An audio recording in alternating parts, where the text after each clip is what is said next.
Olá, meu nome é Luiz, sou psicólogo, te ajuda a fazer mais dinheiro com a psicologia. Então hoje vamos falar sobre psicodiagnóstico, o que ele vai ser importante, o que ele vai ser uma armadilha para a nossa clínica. Então, primeiro, desculpa, né, a vestimenta é um pouco mais leve, porque hoje está 35 graus aqui, está realmente muito difícil suportar esse calor, imagino que talvez aí também. Então vamos lá, a gente tem visto, né, um bombardeamento nas redes sociais, na mídia, televisão, rádio, de diversos diagnósticos psicológicos, né, e muitas vezes reduzidos em siglas, né, como TDAH, TOD, TDI, TEA. E isso, vamos primeiro pensar, como psicólogo investidor aqui, a gente precisa pensar um pouco no aspecto midiático da coisa. Então, quando eu coloco uma sigla dessa, me dá o ar de que seja algo realmente muito importante, algo realmente extraordinário, que por trás daquilo tem algo muito especial. Né? Então, por exemplo, transtorno opositor desafiador, né? Que conforme eu penso em geral, você vai ter adolescentes com esse diagnóstico, algumas crianças, realmente aquelas que os pais não estão dando conta de lidar com a situação. Aí alguém pode vir aqui e me questionar, mas sabe, sei lá, o cuidado, o carinho dos pais, a forma de atenção, a psicologia positiva tem trazido tantas alternativas diferentes ao invés da gente punir, criticar e xingar os nossos filhos. Acho que vale a pena algumas reflexões. Mas seja como for, todas essas, nós temos que pensar assim, nós da psicologia, para que isso é útil? Então uma pessoa, né, é normal hoje no consultório, uma pessoa chegar e falar assim, olha, eu tenho um diagnóstico de TDAH, ou eu tenho um diagnóstico de depressão, eu tenho um diagnóstico de ansiedade, eu tenho um diagnóstico... Todas as pessoas, basicamente hoje, elas chegam com algum diagnóstico, borderline, bipolar, esquizofrenia até nem tanto. Né? As pessoas não chegam dizendo isso, até porque existe um certo tabu. Então aí já nos mostra uma questão em que o psicodiagnóstico ele tem sido parte de uma mídia, né, de uma utilização midiática, e a gente tem que saber utilizar isso a nosso favor, né? Então, mas vamos lá, nós enquanto clínica, enquanto psicólogos, quando a gente vai atender alguém, o que isso vai ser importante? Né? Ter o diagnóstico em si, numa clínica, se não for para lidar com os aspectos comportamentais pelo qual a pessoa está trazendo aquilo, não serve para pouca coisa. Então vamos lá, se é uma pessoa com diagnóstico de espectro autista. Tudo bem, você criou o protocolo da ABA, que traz alguns aspectos, né, comportamentais para você conseguir ajustar melhor a pessoa para a vida em sociedade. Okay? Vai ser útil? Vai, pra caramba, demais a conta. Porque dependendo do quadro, esse ajustamento vai ser algo crucial. Agora, a gente não pode esquecer que por trás do comportamento que se apresenta ali, existe uma forma de refletir, de pensar o mundo. E isso os diagnósticos não pegam. Os diagnósticos, então vamos lá, se você pega o DSM, né, ele vai lidar com o quê? Muito com os sintomas que aparecem. Quando eu falo sintomas, eles estão ali demonstrando, apresentando o que a pessoa mostra para a sociedade. Então a pessoa com depressão, ela está mais triste, ela tem pensamentos sobre morte, ela tem uma cognição que leva para um quadro mais negativo das situações. Pessoas com ansiedade vão ter determinados sintomas fisiológicos, vão ter ali pensamentos mais catastróficos sobre a realidade, e sempre, né, vai ter um ponto que é isso, traz algum prejuízo para a vida da pessoa. E aí vamos vendo diversos dos diagnósticos. Ok. Só que se a pessoa chega e fala isso para você e tem essa lista, o que isso vai ser importante para você? Fica aí a pergunta. Né? O que seria importante a pessoa chegar com o nome, com diversas características já pré-definidas? Às vezes, muitas delas a pessoa nem tem dentro do diagnóstico, a pessoa nem apresenta determinadas características, mas ela começa a se forçar para estar ali. E aí, o que vai acontecer? Aí vem um ponto. Você aí, né, que quer ser um psicólogo, quer fazer a diferença na vida de uma pessoa, você tem que entender qual que é o sentido que esse diagnóstico faz na vida da pessoa, ou melhor, não o diagnóstico. que sentido determinados sintomas têm para a vida da pessoa. Então, vamos dar um passo além. Então, a pessoa, o nosso papel não é único e exclusivamente fazer a pessoa se ajustar à realidade, né? Então, não é simplesmente fazer com que a pessoa seja mais funcional no seu cotidiano. Apesar disso ser um ponto extremamente necessário para muitas pessoas, ser o primeiro passo para conseguir chegar em algum lugar, isso não é onde a gente precisa chegar. Eu vou lá, vou pegar Dalgar Rondo. Dalgar Rondo, quando ele vai falar sobre a semiologia dos transtornos mentais, ele vai falar exatamente o seguinte: boa parte dos psicodiagnósticos que nós utilizamos, quando eu dou um diagnóstico, eu estou dizendo o que é normal e o que não é normal. Quando eu faço isso, eu estou determinando, em geral, aquilo que me convém, aquilo que não me convém, aquilo que eu aceito e aquilo que eu não aceito. Então, tudo aquilo que a sociedade talvez não aceite, a própria pessoa não aceite, ou a família dela não aceite, vai tentar, de alguma forma, ser enquadrado dentro de um diagnóstico. Então, quer dizer, a gente começa a fazer o quê? Patologizar todas as formas de ser da humanidade, a partir do momento que ela não me agrade. Então, boa parte da psicopatologia ela é construída em cima do desagrado que uma pessoa tem sobre a outra. Então, de fato, nem sempre o que a pessoa está apresentando ali é um problema. Às vezes a pessoa vai falar assim, nossa, eu tenho uma ansiedade. Bom, às vezes é uma ansiedade até necessária que você vai ter diante de algum evento, que você precisa se preparar antes de estar lá. Porque sem essa ansiedade, que é um medo antecipado da situação, às vezes você nem se prepararia, você chegaria cru e acabaria se dando mal na situação. Então, esse é um ponto que você precisa pensar, né? Às vezes, se eu tenho um pensamento negativo, isso não é ser depressivo, mas é realmente aceitar que existe uma tristeza, né? Aí você pode chegar, mas lá vai falar sobre o tempo que você precisa estar para poder diagnosticar como depressão, como ansiedade, como transtorno bipolar, borderline, esquizofrenia, e eu posso aqui começar a colocar diversos nomes, né?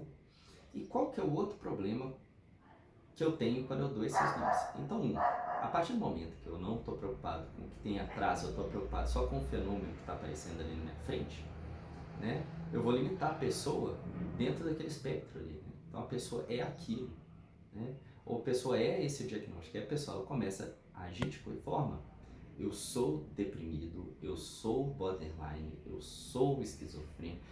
Então, o que acontece na vida da pessoa? Ela começa a ser referenciada única e exclusivamente a partir desse diagnóstico, né? A pessoa, ela se vê, ela se identifica, isso faz parte agora da personalidade dela. Ela deixa de ser uma pessoa, por exemplo, deixa de ser Luiz, deixa de ser Ângela, deixa de ser João, deixa de ser Maria, para se tornar um diagnóstico, uma pessoa doente, uma pessoa deprimida. Ela perde parte da personalidade dela por essa identificação. Então, o nome que se dá, e aí eu gosto de remeter Jung nesse momento, né, principalmente no volume 6 da obra dele, que ele vai fazer uma distinção entre o realismo e o nominalismo.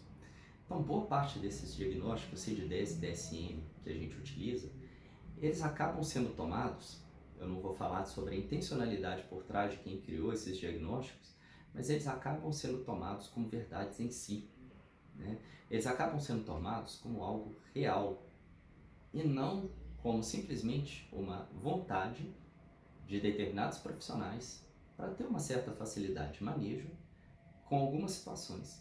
Então eles pegam determinadas características que arbitrariamente são tomadas de forma comuns e dentro disso dão um nome em cima disso. Só que a partir do momento que eles deram um nome, muitas pessoas se apegam ao nome como se aquelas características fossem verdade. E é tão comum, por exemplo, você vai atender alguém, pessoas com TDAH. TDAH, você vai ter uma dispersão de atenção, né? Só que é possível você pegar pessoas com TDAH com hiperfoco. E aí? Mas o hiperfoco não é autista? Ah, então eu tenho. Então, na verdade, o quê? Sendo sincero, para você psicólogo, você não pode cair nessas armadilhas mais, né? Do diagnóstico, como o diagnóstico determinando quem é a pessoa que está ali por trás e que você está tratando um diagnóstico. Não, você está tratando uma pessoa. Se determinadas características dentro desse diagnóstico realmente atrapalham a vida da pessoa, ok, você usar algumas intervenções para lidar com esses problemas, mas você não trata uma estrutura, você talvez vai tratar nessa situação alguns sintomas, né? Caso você queira ser de uma linha mais comportamental, de uma linha mais cognitivo-comportamental, que você está focado em alguns problemas, na solução desse problema, então você vai olhar ali quais problemas são, quais dificuldades está trazendo para a vida da pessoa, e aí você faz uma intervenção em cima deste problema. Você não está fazendo uma intervenção em cima de uma estrutura. Eu lembro de um psiquiatra, amigo meu, falando isso. Aí, no que diz respeito à medicação, né? Eu vejo, inclusive, psicólogos equivocadamente dizendo isso. Já é provado que medicação funciona para TDAH, funciona para bipolar, funciona para esquizofrenia, funciona para depressão. Não funciona para estrutura, não funciona para diagnóstico. Vai funcionar única e exclusivamente para sintomas. A medicação, ela trata sintomas, ela não trata estruturas, ela não trata diagnósticos porque eles não existem, né? Eles são nomes arbitrários dados por profissionais para facilitar algum manejo, te dar algum sinal de que por trás daquilo que a pessoa está apresentando podem ter outros diagnósticos ou podem não ter. Então, você psicólogo, você precisa entender que você não pode cair nas discussões midiáticas. Por quê? A mídia utiliza isso e para a gente é até útil utilizar alguns diagnósticos para facilitar a nossa comunicação com a população. Agora, quando a gente força demais essa rotulação das pessoas para determinados diagnósticos, a gente está limitando a subjetividade das pessoas única e exclusivamente aos sintomas que ela tem, né? E isso é uma crueldade, porque a pessoa é muito mais do que aqueles sintomas que ela apresenta para você. E aí, boa parte dos alunos já começam a limitar a visão deles, né? Alunos de psicologia, de psiquiatria, vão começar a limitar a visão deles a partir do diagnóstico.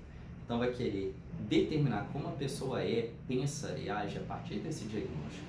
Então ela não escuta quem é as pessoas que tem por trás, né? Se a gente for pensar a luta antimanicomial, né, que vai começar lá nos anos 80, ela vem por quê?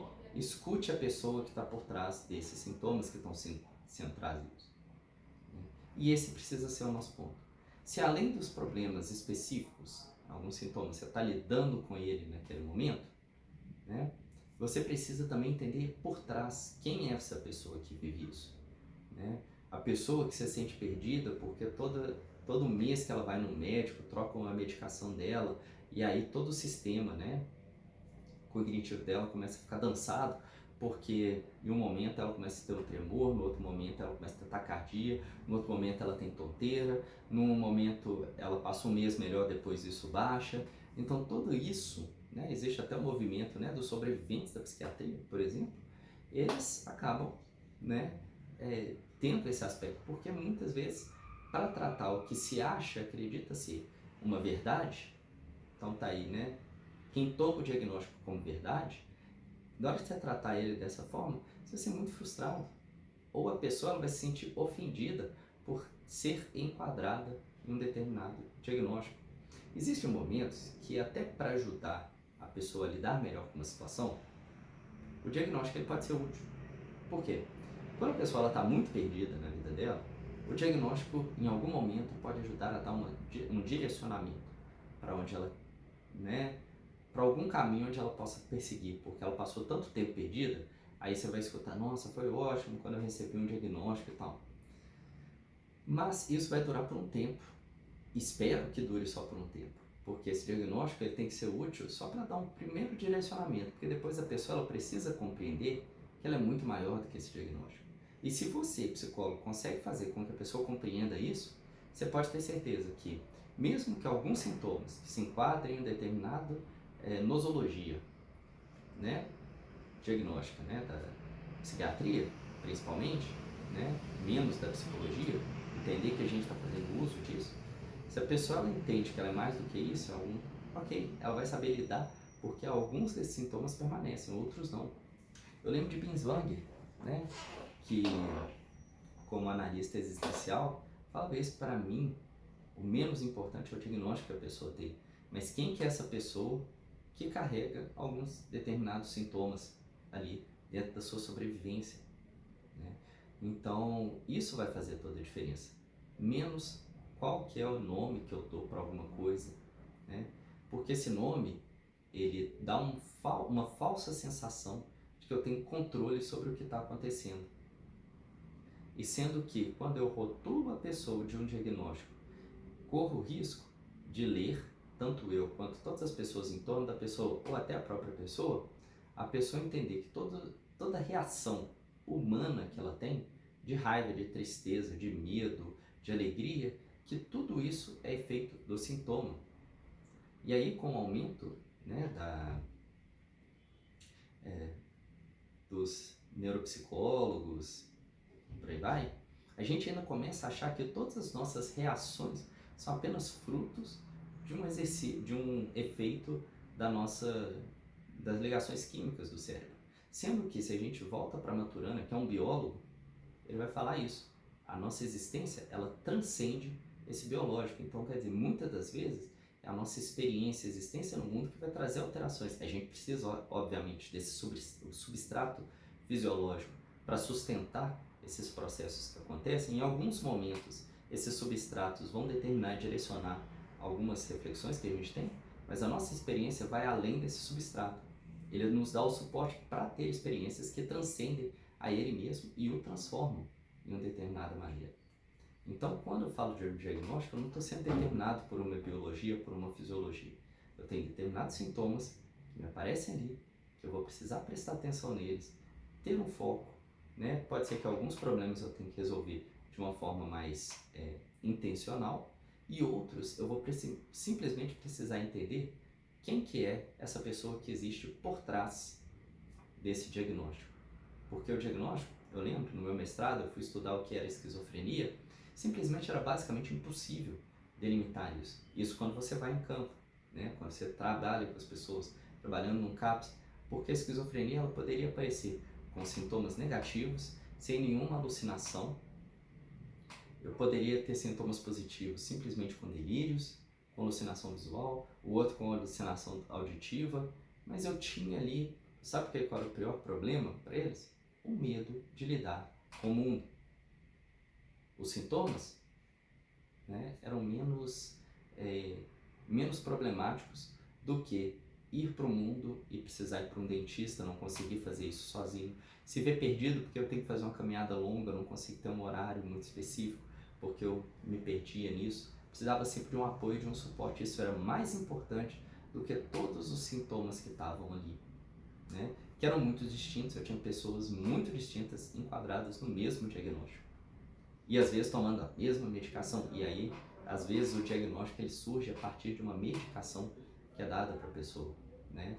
Fazer o diagnóstico a partir da medicação que ela toma, que tem virado uma moda também, né?